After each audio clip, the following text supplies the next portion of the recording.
Kia ora and welcome to the Silly Kiwi Millennial podcast. It's your boy, Scotty Mills, straight out of South Auckland, currently residing in Chile, and I'm here with the homie, Big Bonds, aka Big Cons, aka Connor, living in Netherlands, and it is Easter time. We are recording this on the Good Friday of Easter.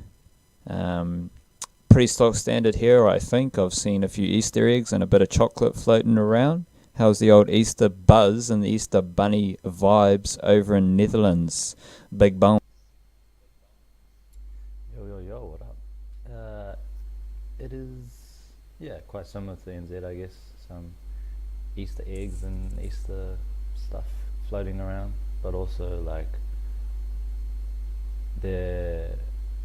I'm still confused what's a holiday, like a public holiday, and what's not, because a lot of stuff is open. And then I don't know if Easter Sunday is more important or not, but then they have Easter Monday off too, and it's just called Second Easter, like that's the name of the holiday. So maybe it is, I don't know. We'll find out soon when people get paid double pay or get paid regularly, I guess.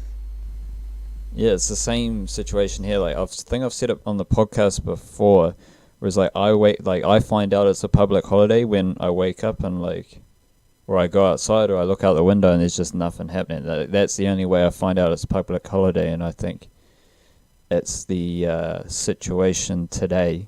And over here, when they're not meant to be working, they completely shut shit down. Like Sunday mornings, there is absolutely nothing open. The only thing that's open is the supermarket. Whereas in New Zealand, Sunday morning, everything's pretty much open. Like you can go get a coffee from here, you can go buy some food or whatever you want to buy. You can go anywhere and do anything on a Sunday morning. Whereas here, that's everything just shuts down and you're meant to be in your house sleeping. Pretty much until midday.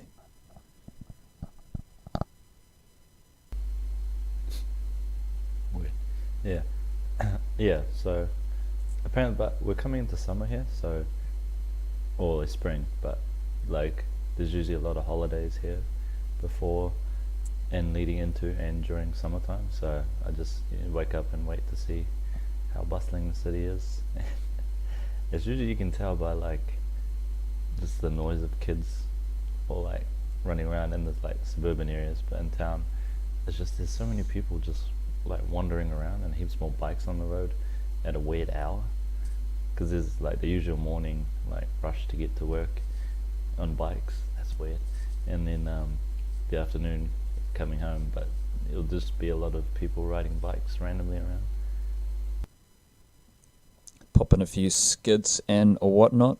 Does anyone do skids, or is that too hoary, too New Zealand? Yeah, well, you just end up burning the rubber out on your tires, and it's because the bike is so it's such a important resource here. Being able to bike somewhere really affects your mobility, so people try and look after their bikes and not try to wear them down too thin on the wheels, or look after the punctures, keep the air nice and tight in there. That definitely was not a thought when we were growing up, just doing skids. I never once thought about my tires when I was pulling a skid. Yeah, you don't even worry about stuff like that, and you go down did you ever I had a gravel driveway growing up, so you just go down and see who can do the longest skid. I had we got a new driveway at some point in my childhood, and it started off being white concrete, and then it turned grey, and we went from being able to do mean skids, skid up and down the driveway all day, and then suddenly you do a skid and there's just this massive black line on the driveway, and that shit wasn't cool. Obviously we didn't really care, but obviously the parents did, and so the old skid marks down the driveway they had to be stopped.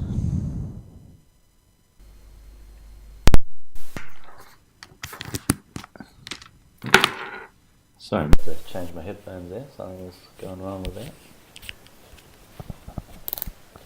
So no skids in the Netherlands, not even on the snow. Nah, driving on snow is like scary, man. Because you just sort of like slip and skid heaps. Like you can't get any traction, so you just sort of you can pick up some speed and then you just start sliding. Even when you want to brake, you hit the brakes, but you just keep sliding along the path. It's pretty dangerous actually, especially Don't do that. yeah. And even like I always get paranoid when I cross over like tram lines and stuff, or like have to ride like sort of parallel with the tram line, because if like your wheel's too small, you can actually fit inside the tram like track, and then because that's how I bent my handlebars like almost 90 degrees sideways. Like I got trapped in the thing. I tried to turn to get out, and the wheel got stuck, and then the handlebars just went like at right angles to the to the wheel, and everyone just like laughs at you, and then you pull your bike out and then like straighten it, and then try and cycle away before anyone takes a photo of you. They're like typical fucking tourists. Yeah, tourists. I want to run a situation by you that I've recently rolled through. Speaking of bikes, I just rolled through this little situation, and then we'll just go from there for this episode of the Silly Kiwi Millennial podcast. I am about to embark on the next phase of my life. Just starting work in a college. I've actually been like upgraded, I guess, from just helping out to having some sort of job, and been waiting like a couple of months for this to pop off, which has been a lesson in patience and just letting things happen as they will.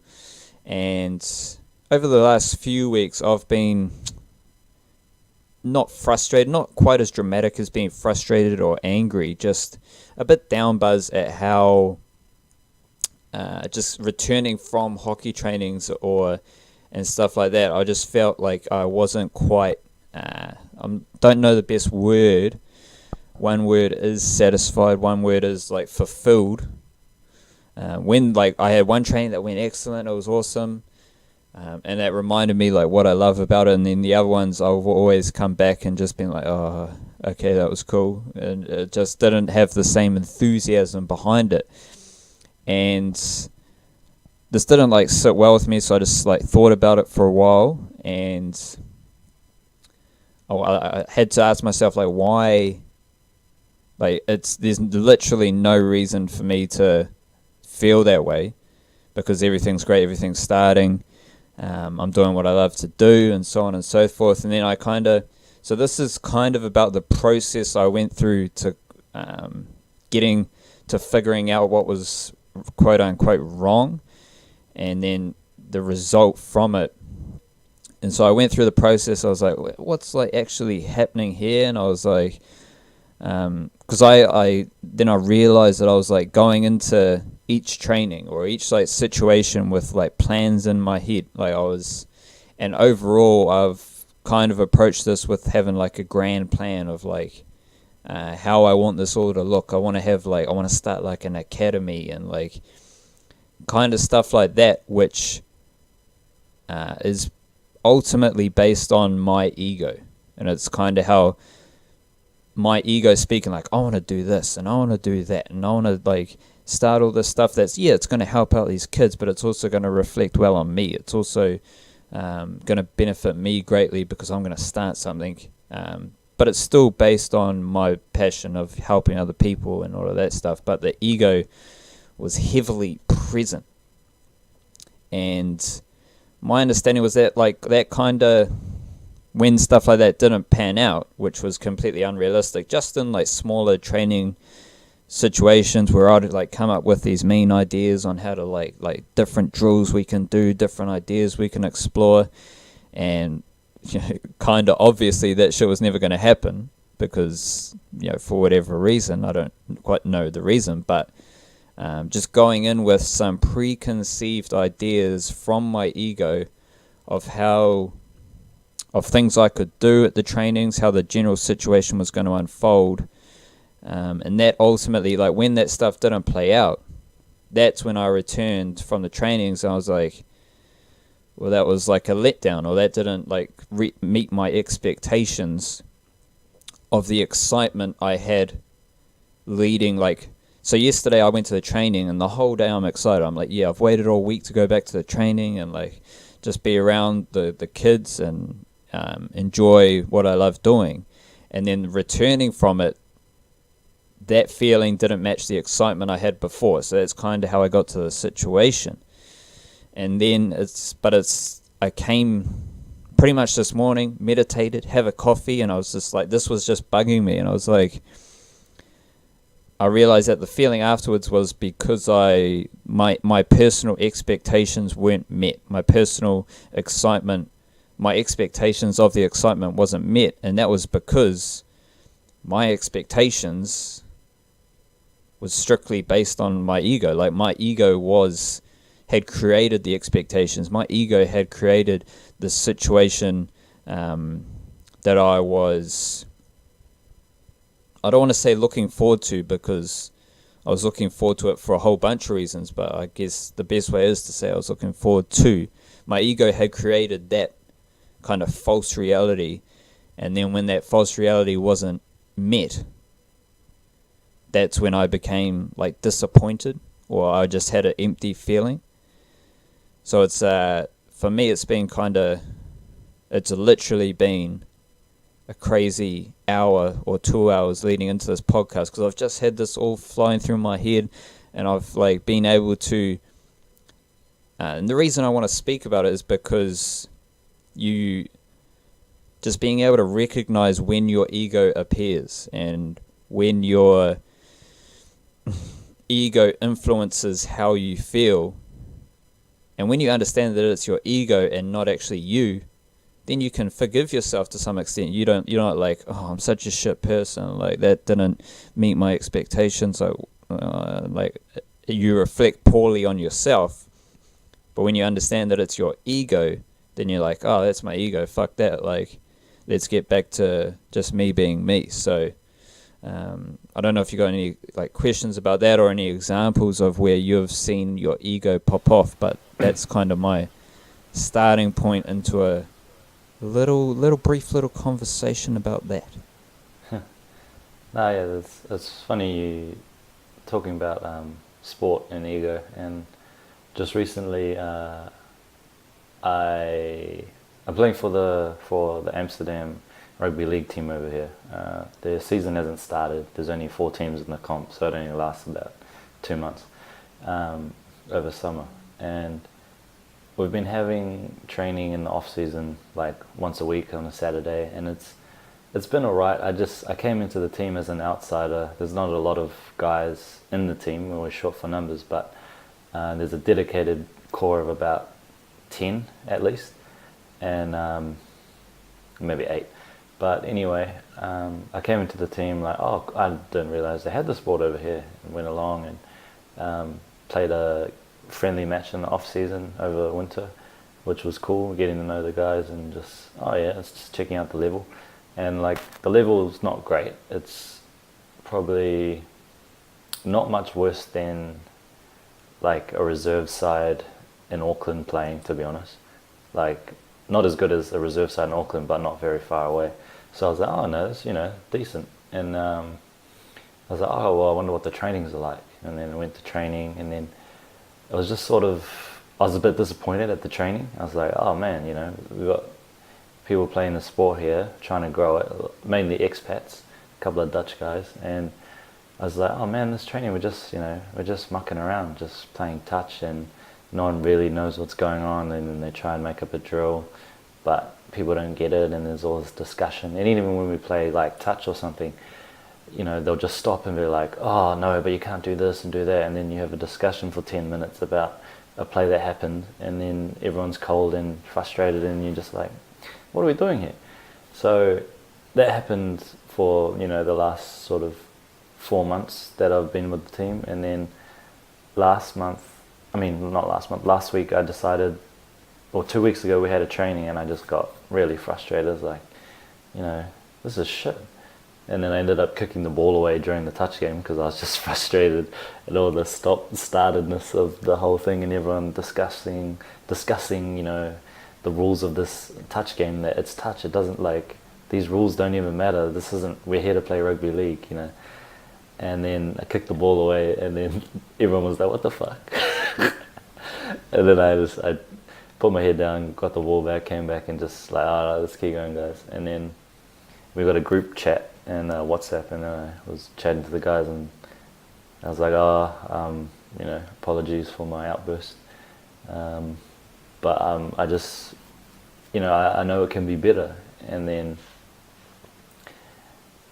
the following week, so last week, I planned out a whole training. We don't really have a coach, which is the other problem. There's a couple of guys who know how to play the game, or a couple of guys who think they know how to play the game, who are sort of dictating the training but don't actually come up with drills and stuff.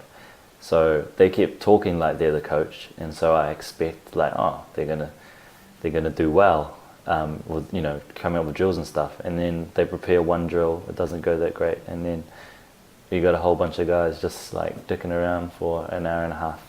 And so I came to them like, I've got a full training planned, can I run this? And they're like, yeah, sure, man, great. And then I was like, oh, sweet. Ran the training. It was to be honest, it was the best training we've had the entire time. It wasn't like amazing, it was very basic, but it had structure, and it had people doing things all the time, a lot less standing around. And what I'm trying to say here about ego is, like, when you were talking about ego, I was thinking about expectations, and like what you expect, and that's the expectations will influence how you feel about it afterwards. And so that feeling of disappointment, I've gone into a new team, I didn't want to just come in like, oh fuck, I know what I'm talking about, and then like they find out I'm not that good at league. And so I brought myself back a bit.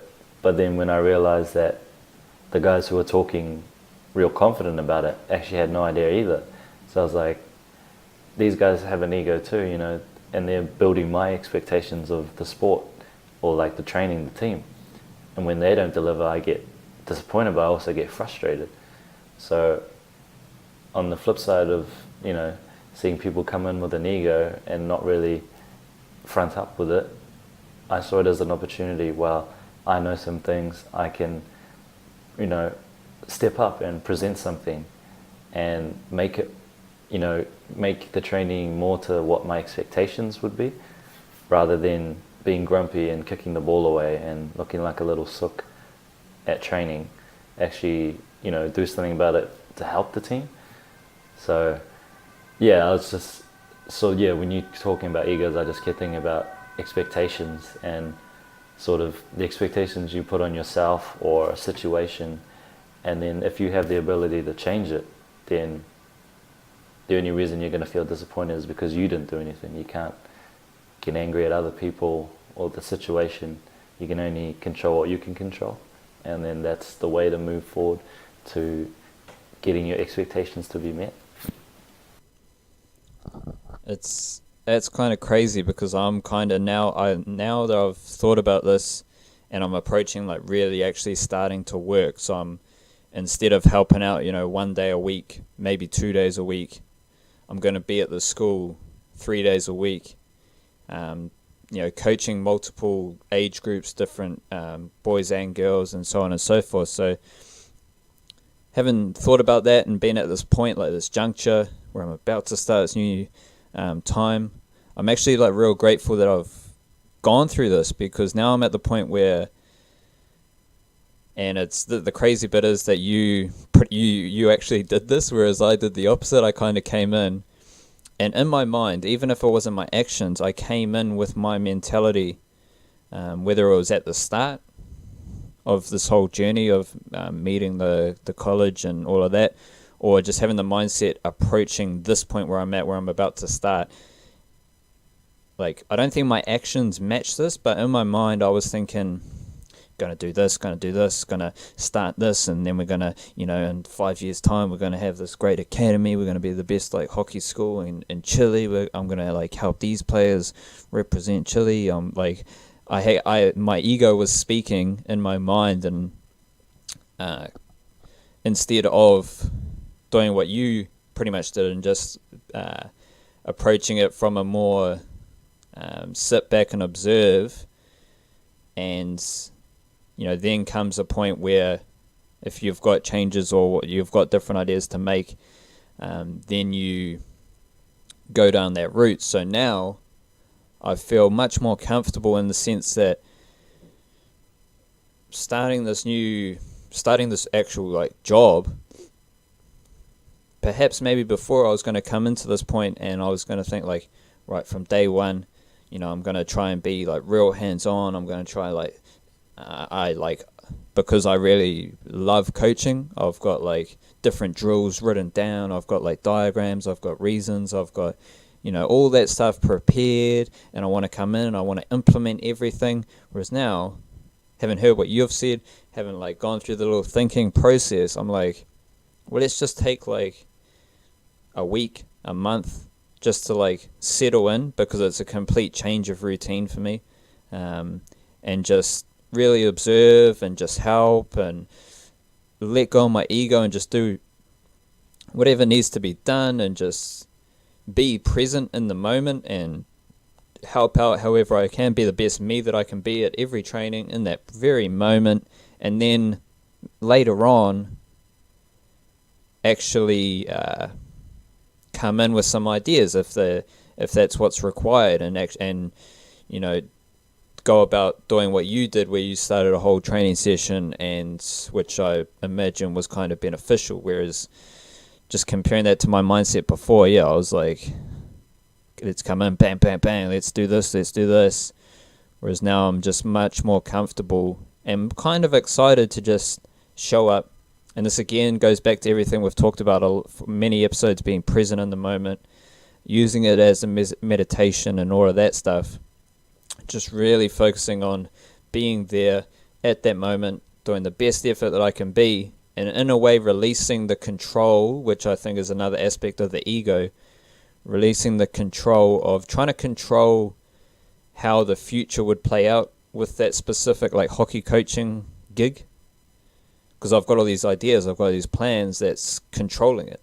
Whereas if I just show up every day, do the best that I can do in that very moment, just let everything manifest itself, flow on from that more positively. So it's interesting times. So when you're talking about trying to control the future, it ties in nicely to last week or the week before at my job in the escape room over here. We had an acting workshop, because we have to do a little bit of acting in the escape room. And the person who took the workshop was actually an improvisation comedian, and he took us through some techniques to improve our improv abilities. So when things don't go as planned during the escape room, we're able to think on our feet and just roll with it. And I think it relates really nicely to the being in the moment thing. And one of the key things that he talked about in the workshop was that being present in the moment. So when someone's talking to you, or you're in a situation and you're receiving information, say from like the team that you're coaching or something, being active, like listening, and seeing what's working well, what isn't working well, and using that, what is happening right there in front of you, using that to create the next stage or the next step, the next drill, or what you're going to say next. Because too often improv breaks down when people already have an idea of where they want the joke to go. And so when you're improving, you're usually doing it in pairs or something, or you have a person announcing and they're feeding you. And so people get caught up with, I've got a really funny joke, and the story needs to go this way, and they sort of keep trying to put it in, and then the other person isn't, or if the other person isn't like receiving that, realizing, well, the other person doesn't know what you're thinking. So when you keep trying to feed these ideas and like send it this way, they're not necessarily getting that.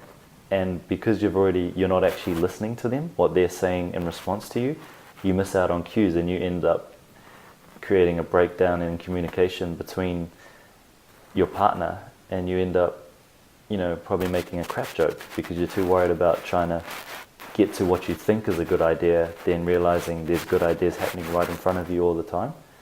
And that was one of, the most beneficial things I took away from the workshop was being active and listening, and like not just listening but being aware of visualizing and seeing what's happening in front of you, and using that current momentum of what's happening right now and using that positively to move on to the next thing, rather than just trying to introduce a new thing straight away, which is completely irrelevant, and because you think it's a good idea, it just breaks that flow, which I think can be really important, especially in trainings or discussions or anything where the flow is really important to the overall way the whatever is happening. So yeah, that's something that I thought was quite interesting that you brought up. Did that? How did you reflect on that after the guitar scandal?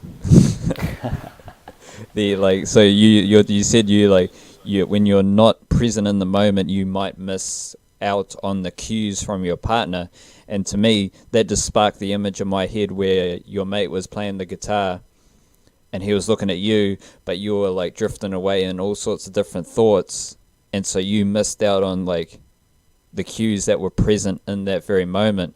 So it's just I'll be interested to hear like how you reflect on that situation now that you've had that course, and that I guess like being present in the moment is a very spiritual kind of Buddhist meditation, mindfulness idea, but then you've just had a dose of like tangible, like everyday, real world. Not to say that spiritual stuff isn't any of that, but it's a very, logistical, tangible concept in improv of being present and bouncing off the cues of the other person. Yeah, definitely. Like when you bring up the guitar, I haven't been in the situation again, but definitely reflecting on what happened in that time where he was present in the moment, he was trying to give me some cues, and then I was doing like a cardinal sin in improv I was blocking him, so he was trying to give me something and I was just like, nah, and bouncing him off, and that's why I couldn't enjoy the scene properly, because I wasn't going with his ideas.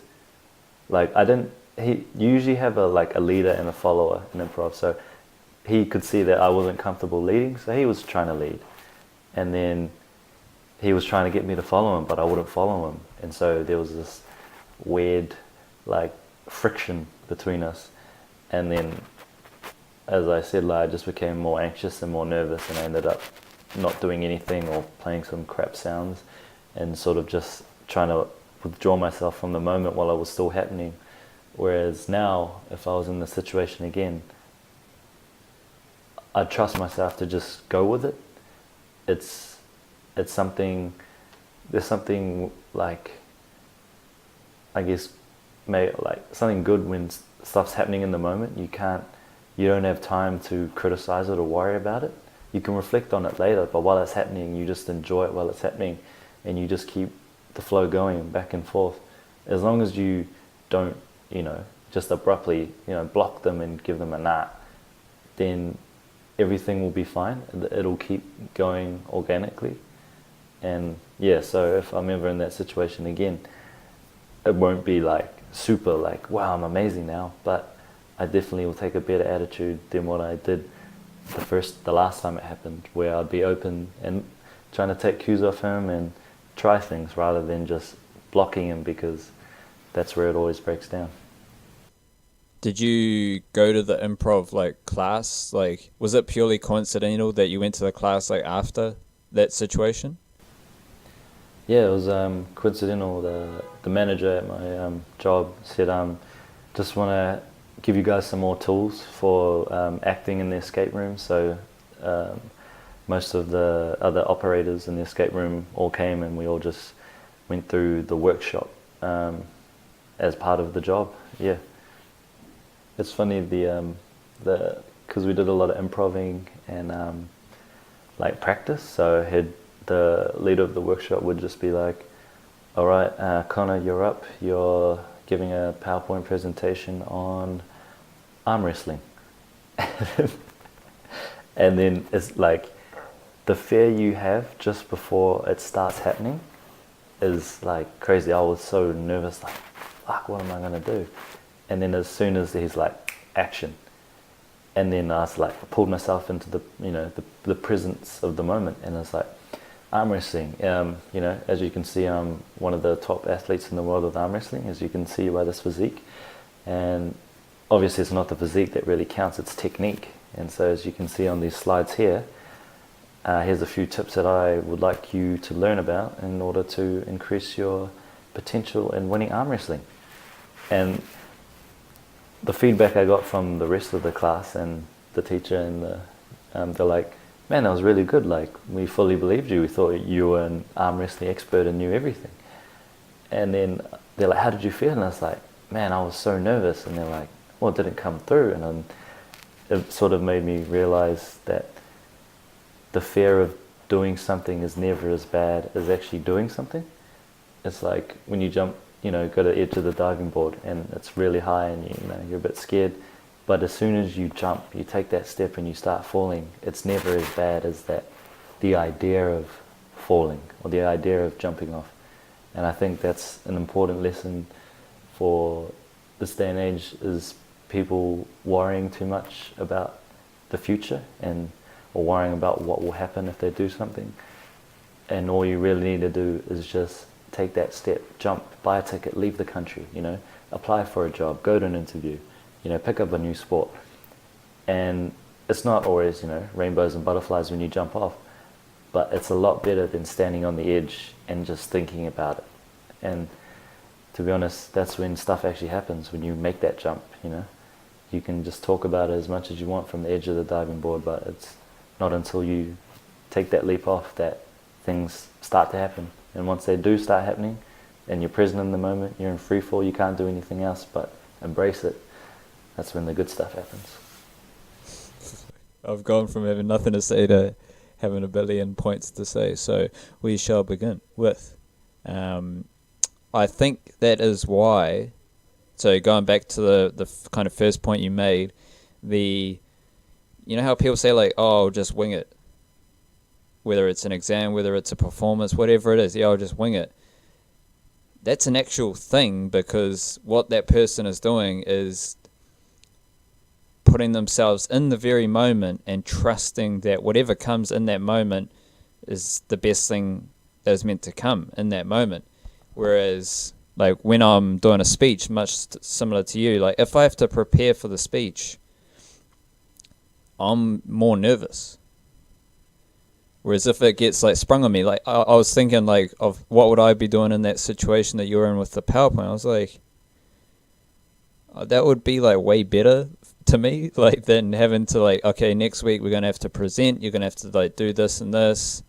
Like, I think it would just suit me better to just, like, come off the cuff and, like, because there's, like, whatever comes out your mouth is meant to, like, because you're in the moment, you're coming up with the best shit you can. So I think that's why winging it as a concept, like, obviously you got to be prepared, and, like, there's a fine line. It completely depends on, like, who you are and your personality and stuff like that, and the different situations. Like, you don't go into a UFC fight having wing it. Like, you need to be prepared. You need to trust your preparation. Like, there's certain aspects of life where different approaches can apply. And then it's also funny because recently, for about 2 weeks now, I've had cold showers in the morning, and just hearing you talk about the idea of just, like, it never being as bad when you start it, like, which goes back to preparing, because I used to hate speeches. Like, I hated presentations, and that shit just fucking did my head in. And now I'm like, on YouTube, like making videos, and I'm like talking on a podcast. It's pretty crazy how like it's not more comfortable. It is more comfortable, but like the feeling's still there. But that's because I had time to prepare, and I had time to like psych myself out. So the time to prepare was also time to be like, to build up the nerves, to build up the anxiety, to build up the stress and the negative energy. And that's the same as the cold shower. Like, to start with, like, I'm kind of comfortable with it now, but to start with, it was like, fuck, like, this sucks. Like, I don't want to have a cold shower right now. This is going to be terrible. Like, but then, the first thing is you've got to like, you're mindful and you're aware that when that thought comes into your head, you're like, no, fuck that, I'm gonna do it, which is like a mess. If you can do that, that's why it's good to have one every day, because you're going through that little mini situation every day where a negative thought enters your head and you're like, nah, fuck this. But then you recognize that and you're like, nah, fuck you, I'm gonna have this cold shower.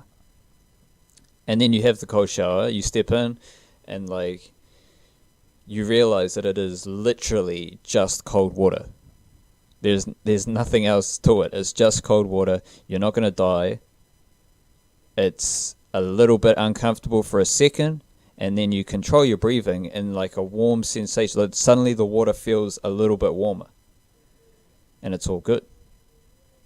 But the time leading up to it, the couple of minutes where you realize like, oh shit, I've just now it's time for a cold shower, and you're like, oh, I don't want to do this.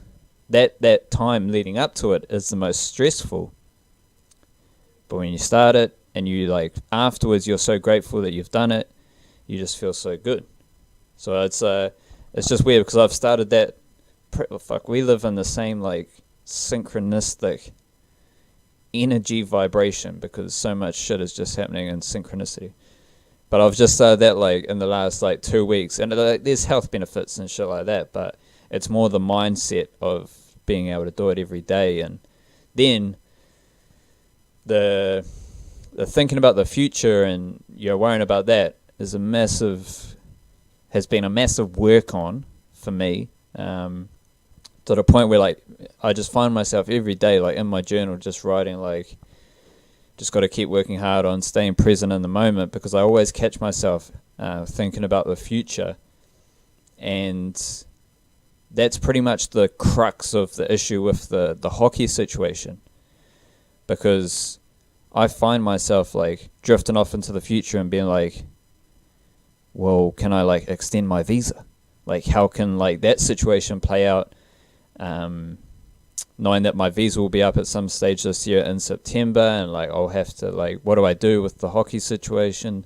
I want to stay, blah blah blah. Running through all the different scenarios, like even going extreme and being like, well, will I still be coaching hockey in Chile in 5 years? Like all that shit like pops into my head, and it's fucking terrible. I hate it, but I hate it now because I'm like, I used to, in a weird way, think it was like planning. Like, I'm planning shit. And again, it's control. You're just trying to control the uncontrollable.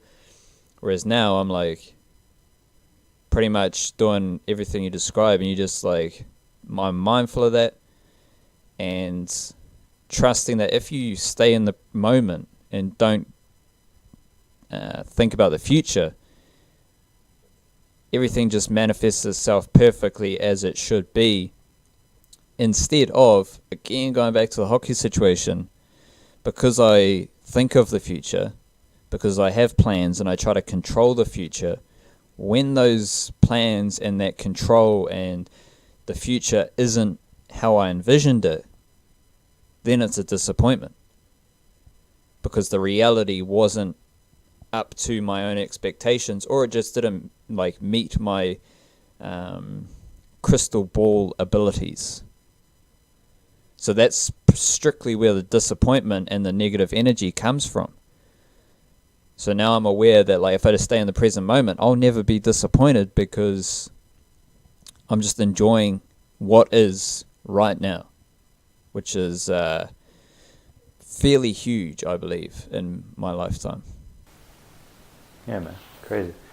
It's funny you talk about visas and thinking ahead because that's been us for a while too. Our visa expires at the end of May, so we don't have much longer that we can legally be in not just the Netherlands but the Schengen area, which is most of the EU countries, plus like the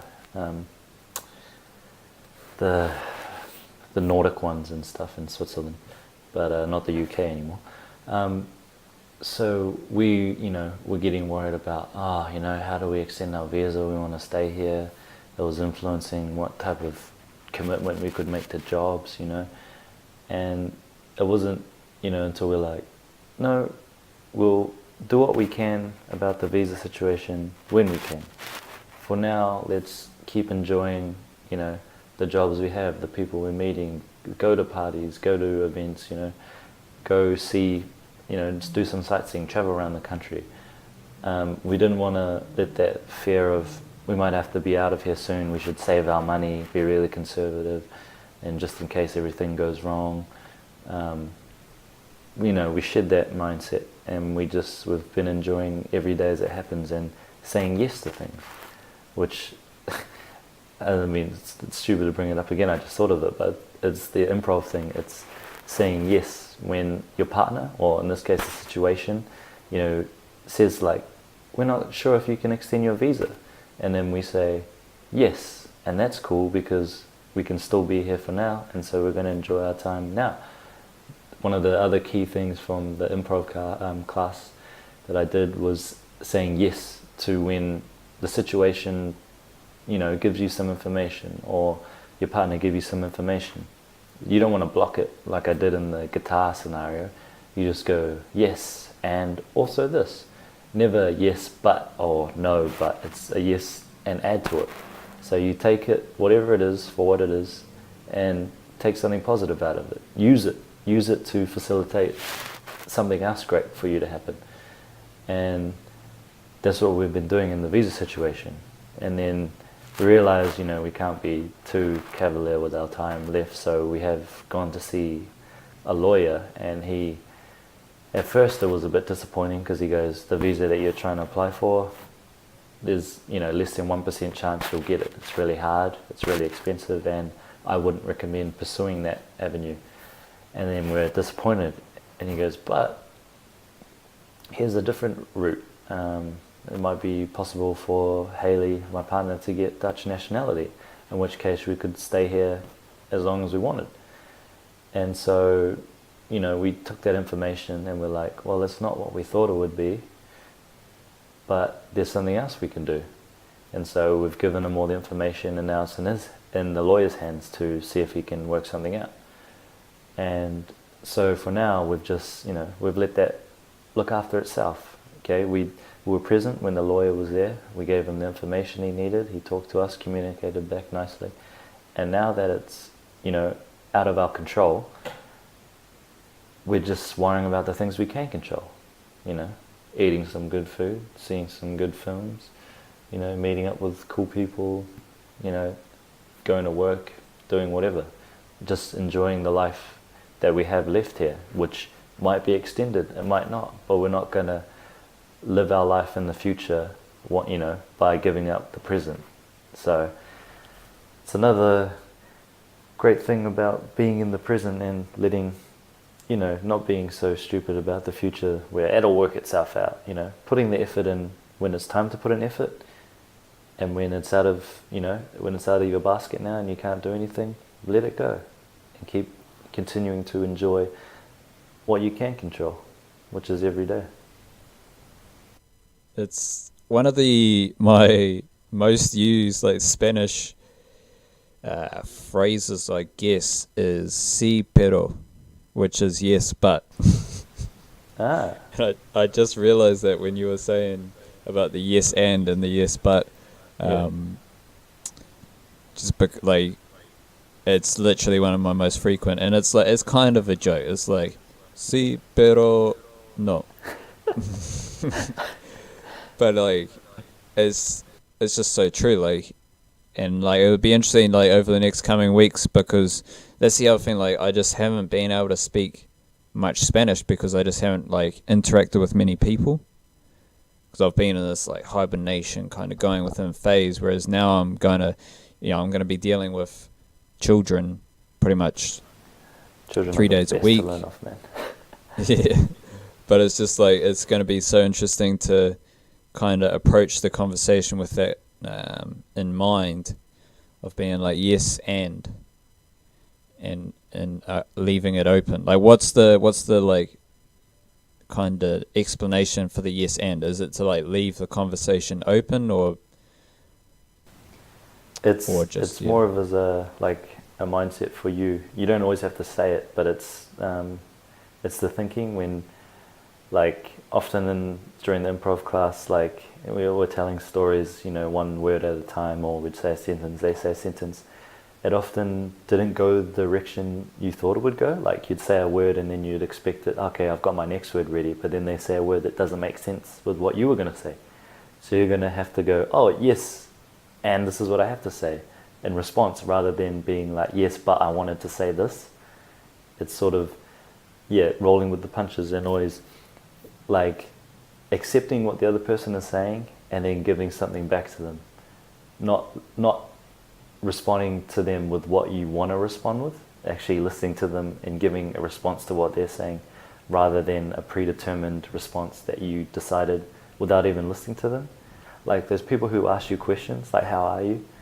But they don't actually care how you are. And and you often catch people off guard when you don't just say good, like, oh, it couldn't be better, mate, and they're like, oh, they're like, it makes them, it brings them into the moment, makes them more present by giving them, not what they expect you to give them. So it's, quite an interesting thing to do. It's just even a little thing like when people say, how are you?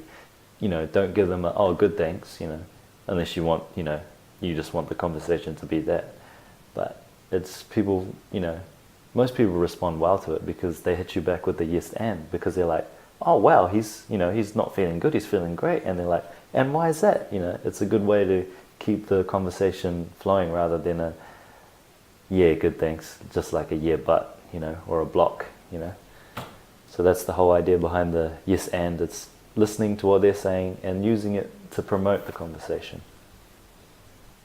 So in a way, you're like, by giving like a different response just in the greeting part of that, you're helping the other person come into the moment, and you're getting like a visible reaction where that person is drawn into the moment. Because when you say, yeah, I'm fucking fantastic, man, they're like, ooh, that reaction is them coming into the present moment. That's crazy.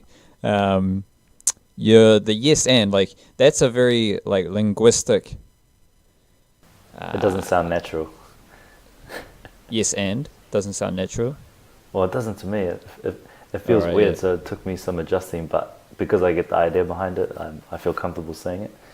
Well, that's the thing, is like that's like that's from the improv language perspective, and the way you've explained it is very similar to old mate Gary Vaynerchuk, Gary V, because he, in his like motivational shtick, he says like yes and from a perspective of like you're raised by a single mother, you're from a Kiwi context, you're Māori from blah blah blah, you're an Indian immigrant into South Auckland, your parents beat you, whatever the situation is.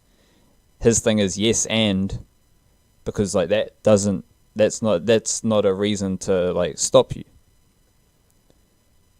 Whereas like, so that's more of a philosophical, description of it, and you've come out with like a linguistic improv perspective, which blends beautifully into the philosophical way of doing it. But it's pretty crazy that you've come up with that, where you've learnt that, and that's from a conversational point of view, it's so true. But then on a bigger picture, it's so true as well, because it's like yes and you, like, there's no reason to like, yes, you're taking out all the excuses by just simply saying yes and.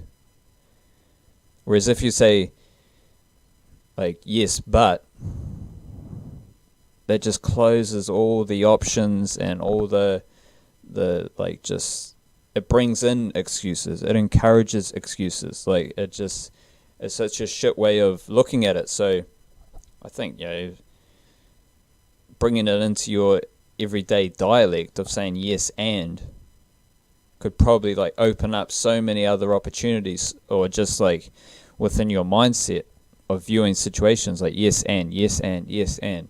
Like, this has happened, yeah, and, which is like, how are you going to respond to that situation? How are you going to respond to that adversity? How are you going to respond to whatever that person said? Which is like, so I think that your perspective is like responding to yes and leads you to respond to what the other person was saying, and then from a philosophical standpoint, yes and leads you to respond to that situation, which is probably a negative situation. Like, yes and is, how are you going to respond to that? Yeah, definitely. And it's like, yes and is, the fundamental block, but a building block. But it's also trusting yourself, because that's how yes and works, is when you trust yourself and you trust the situation that's unfolding in front of you. I can't do anything about that, my past. But yes, this is my past. Yeah, like, it's hard to, break that habit. You're so used to doing it. So, like, yes, this was my past, and this is what I'm doing now, to go through it, or succeed. And you really do have to learn to trust yourself. Some people may already trust themselves, but that's the other side the other thing that needs to happen for yes and to work.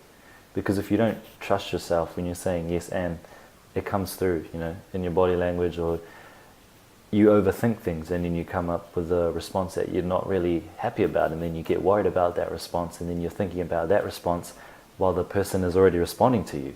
So you're already, two sentences back, and you're worrying about that, and then you're taken out of the present moment. You're living in the past.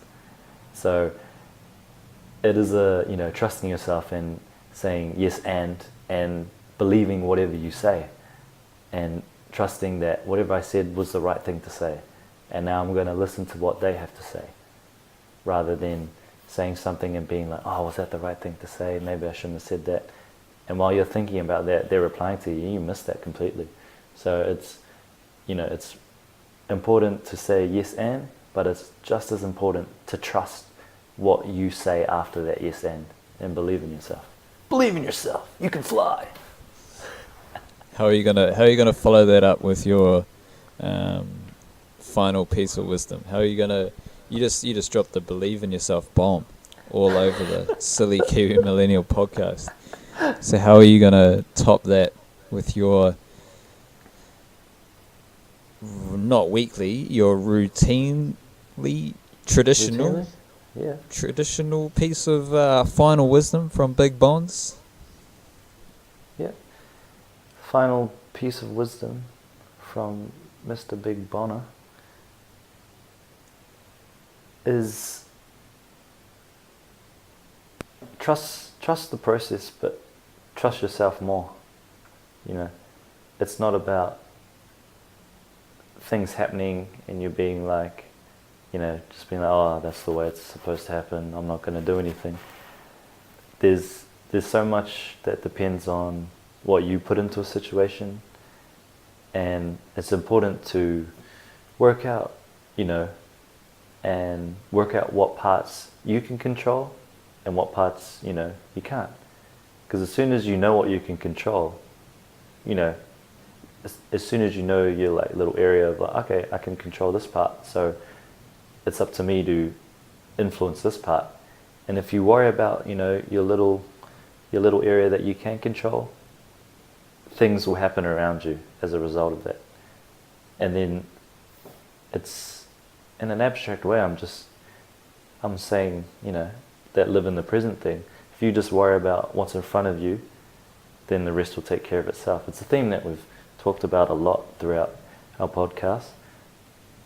and at the same time, it's something that's still relevant in all of our podcasts, is when things happen, trust yourself,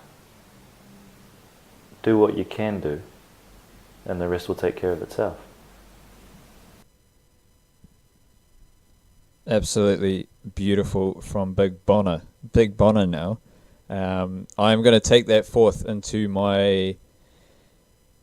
this new period, this new exciting period of starting this job. I'm going to trust that if I focus on each present moment instead of worrying about how things will unfold in the future, just trusting that my intentions are good, trusting that my energy is good, and trusting that whatever happens from that will be good for me, and trusting in myself and the process that we are on called life. That's it. Silly Kiwi Millennial Podcast. We are out here. Go the Warriors! Why you gotta ruin it like that every time?